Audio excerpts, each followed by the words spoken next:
Hey everyone, welcome back to the channel. Today I'm going to show you a simple C project, a console-based expense tracker that reads and writes from a file. It's a great mini project for beginners, learning file handling in C. Let's dive in.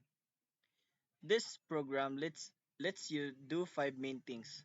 Add a new expense, list all expenses, get a daily total, view totals by category, edit an existing expense. All your data is stored in a simple text file called expenses.txt. This add expense function takes in a date, category, and amount from the user. It appends that data to expense.txt using fprint. Super simple and fast. Next, the list expense function reads every line from a file and prints it. It uses fgets to handle each line safety.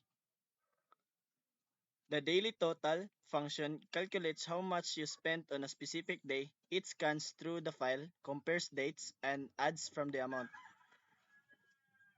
Want to know how much you spent on food, travel, or shopping? The category report function lets you enter a category and it totals all the matching expenses. Now here's the tricky one, edit amount. This lets you update the amount for a specific date and category.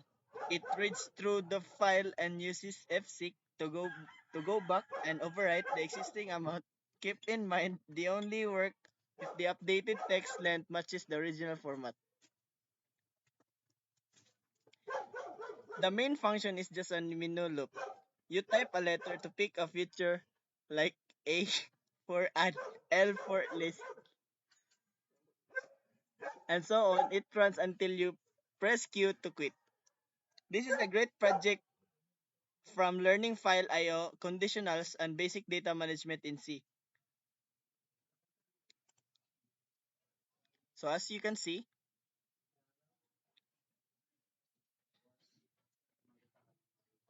this is a great hands-on project from learning file, I/O, conditional, and basic data management in C.